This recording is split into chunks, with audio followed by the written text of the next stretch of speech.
कोई सुविधा नहीं, कोई फैसिलिटी नहीं, कोई आर्मी नहीं, कोई પોલીસ નહીં। જ્યારે મોટા મોટા નેતા આવે કોઈ વીઆઈપી માટે પાછળ કેટલી ગાડી ઉપર હેલિકોપ્ટર તેનાથી હાલે છે, ટેક્સ પે કરે છે એના ઉપર નથી। વીઆઈપી માટે જે સર્વિસ છે એ આ લોકો માટે કેમ નથી? હું નીચે આર્મી કેમ્પમાં ચિલ્લાઈને કહેતી હતી કે ઉપર કેટલા લોકો જખમી છે, તમે લોકો જલ્દી કંઈક કરો। અમે ઉપરથી પડતા આખડતા નીચે ઉતરતી હજી ઉપર કોઈ ફેસિલિટી ગઈ નહોતી। ઉપર આટલું બધું થઈ ગયું હતું, નીચે આર્મીને ખબર કેમ ન પડી કે ઉપર આ થઈ ગયું છે? આતંકવાદી અમારી સામે આવીને ગોળી મારી જાય છે, હિન્દુ મુસલમાનને અલગ કરીને હિન્દુના બધા ભાઈઓને ગોળી મારી છે। તો આપણી આર્મી કરે છે શું? લાખોની સંખ્યામાં આર્મી હતી ત્યાં, અને જે ટુરિસ્ટ પ્લેસ છે ત્યાં કોઈ આર્મી મેન નહીં, કોઈ પોલીસમેન નહીં કે કોઈ ફર્સ્ટ એડ કિટ નહીં, કાંઈ જ સુવિધા નહીં। એમાંથી એક આર્મી મેન એવું કહે છે કે તમે લોકો ઉપર ફરવા શું કામ જાઓ છો? હવે તમે મને એ વાતનો જવાબ દો, જો આ રીતનું હતું તો તમે અમને જવાબ શું કામ દો છો? નહીં, હવે મારા ઘરનો સ્તંભ વયો ગયો છે, હવે તમે મને પાછો આપો, મારે બીજું કઈ ન જોઈએ।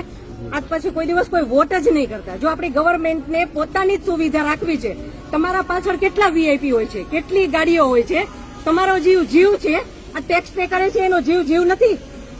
આ છોકરાઓનું શું, આનું ભવિષ્ય શું?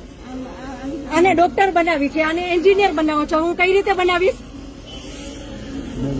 નહીં, મને ન્યાય જોઈએ, મારા છોકરાનું ફ્યુચર ખરાબ ન થવું જોઈએ।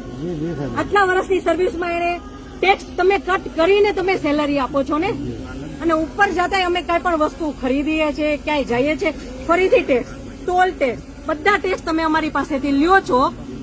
તો મારા ઘરવાળાને જયારે જરૂર હતી ત્યારે કોઈ ફેસિલિટી નથી મળી, મને એનો ન્યાય જોઈએ। તમે લોકો અહીંયા જ રહ્યો, તમે કહો મને કે તમે શું કરશો એના માટે। આ એક નહીં, આના જેવા જેટલા ભાઈઓ બધા નિર્દોષ હતા, બધાને આવડા છોકરા હતા। નહીં, સરકાર ખાલી કહે છે કે અમે કરશું, આ બધું બની ગયું, આ બધાને હોસ્પિટલ ખબર નહીં શું ફેસિલિટી મળી ન મળી। બીજે દિવસે આટલો કરફ્યુ, આટલી રોડ બંધ, રોડ ઉપર 100-200 જ્યાં જોઈને ઢગલા। નહીં સર, નહીં, સાંભળો, તમારે સાંભળવું પડશે। જયારે બધું પતી જાય પછી આપણી ગવર્મેન્ટ આવીને ફોટા પાડે છે કે અમે આર્મી ઓફિસર અહીંયા હતા, પોલીસ અહીંયા હતા, નેતા આવ્યા છે, પછી શું કામનું?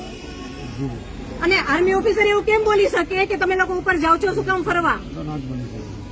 અને ત્યાં એક બોલ્યો તો બાકીના બધા સાંભળતા હતા, તો કોઈ કઈ ત્યારે કેમ ન બોલ્યું? અમે ત્યારે એમ બોલ્યા કે આર્મી મુર્દાબાદ કે આર્મી હાય હાય, તો અમને પકડીને કેમ અંદર ફેંકી દે છે?